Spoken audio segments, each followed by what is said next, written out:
ഉൽപ്പത്തി പുസ്തകത്തിലുള്ള വായന 39 അധ്യായം. ജോസഫും പൊത്തിഫറും.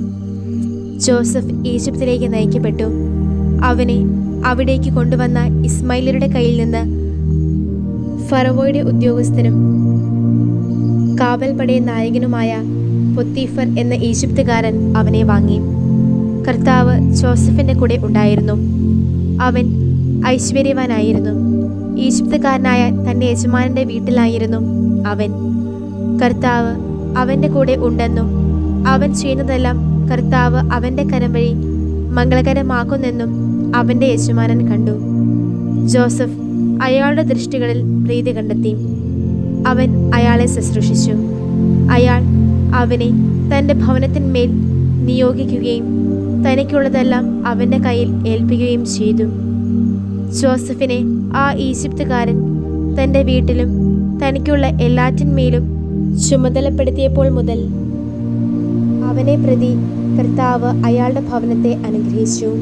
വീട്ടിലും വയലിലുമായി അയാൾക്കുണ്ടായിരുന്ന എല്ലാറ്റിനും കർത്താവിൻ്റെ അനുഗ്രഹമുണ്ടായി. അയാൾ തനിക്കുണ്ടായിരുന്നതെല്ലാം ജോസഫിൻ്റെ കയ്യിലാണ് വിട്ടുകൊടുത്തിരുന്നത്. താൻ കഴിക്കുന്ന ഭക്ഷണത്തെക്കുറിച്ചല്ലാതെ തന്നോടൊപ്പം ഉണ്ടായിരുന്ന മറ്റൊന്നിനെക്കുറിച്ചും അയാൾ ശ്രദ്ധിച്ചിരുന്നില്ല. ജോസഫ് രൂപഭംഗിയുള്ളവനും കാഴ്ചയ്ക്ക് സുന്ദരനുമായിരുന്നു. കുറച്ചുനാൾ കഴിഞ്ഞപ്പോൾ അവൻ്റെ യജമാനൻ്റെ ഭാര്യ ജോസഫിൽ നോട്ടമിട്ടു. അവൾ പറഞ്ഞു, എൻ്റെ കൂടെ ശയിക്കുക. പക്ഷേ അവൻ വഴങ്ങിയില്ല. അവൻ തൻ്റെ യജമാനൻ്റെ ഭാര്യയോട് പറഞ്ഞു, നോക്കൂ, ഞാൻ ഉള്ളതുകൊണ്ട് എൻ്റെ യജമാനൻ വീട്ടിലുള്ള ഒന്നിനെക്കുറിച്ച് ശ്രദ്ധിക്കാറില്ല. അദ്ദേഹത്തിനുള്ളതെല്ലാം എൻ്റെ കയ്യിൽ അദ്ദേഹം ഏൽപ്പിച്ചിരിക്കുകയാണ്. എന്നേക്കാൾ വലിയവനായി ആരും ഈ ഭവനത്തിലില്ല. നിങ്ങളെ അല്ലാതെ മറ്റൊന്നും അദ്ദേഹം എന്നിൽ നിന്ന് മാറ്റി നിർത്തിയിട്ടില്ല. അത് നിങ്ങൾ അദ്ദേഹത്തിൻ്റെ ഭാര്യയായതുകൊണ്ടാണ്. ഞാൻ എങ്ങനെയാണ് ഈ വലിയ തിന്മ പ്രവർത്തിച്ച് ദൈവത്തിനെതിരെ പാപം ചെയ്യുന്നത്? അനുദിനം അവൾ ജോസഫിനോട് ഈ വിധം പറഞ്ഞുകൊണ്ടിരുന്നെങ്കിലും അവളോട് കൂടെ ശയിക്കുന്നതിലോ അവളോടൊപ്പം ആയിരിക്കുന്നതിലോ അവൻ അവളെ അനുസരിച്ചില്ല. അങ്ങനെയിരിക്കെ ഒരു ദിവസം അവൻ തൻ്റെ ജോലി ചെയ്യാനായി വീട്ടിലേക്ക് വന്നു. വീട്ടുകാരും അവിടെ വീട്ടിലില്ലായിരുന്നു.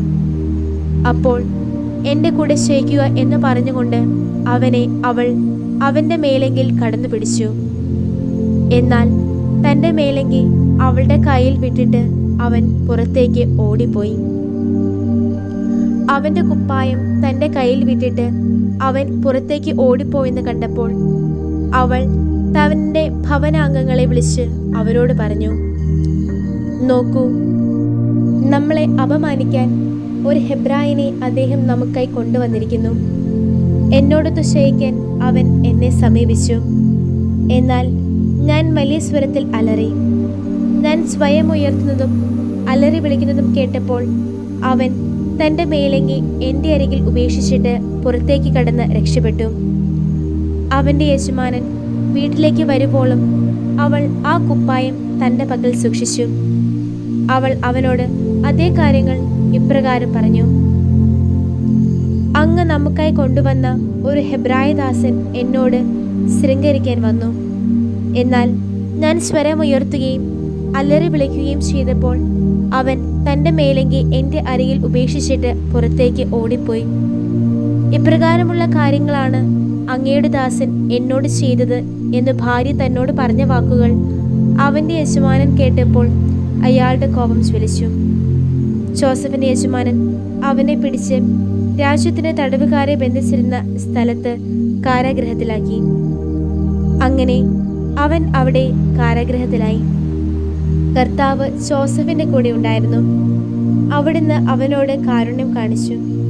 അവന് കാരാഗൃഹാധിപന്റെ ദൃഷ്ടികളിൽ അവിടുന്ന് പ്രീതി നൽകുകയും ചെയ്തു. കാരാഗൃഹത്തിലുണ്ടായിരുന്ന തടവുകാരെയെല്ലാം കാരാഗൃഹാധിപൻ ജോസഫിൻ്റെ കയ്യിൽ ഏൽപ്പിച്ചു. അവിടെയുള്ള എല്ലാ ഇടപാടുകളും അവനാണ് ചെയ്തിരുന്നത്. അവൻ കൈകാര്യം ചെയ്ത ഒന്നിനും കാരാഗൃഹാധിപന്റെ മേൽനോട്ടം വേണ്ടി വന്നില്ല. കാരണം അവൻ്റെ കൂടെ കർത്താവ് ഉണ്ടായിരുന്നു. അവൻ ചെയ്യുന്നത് കർത്താവിന് ശുഭമാക്കിയിരുന്നു.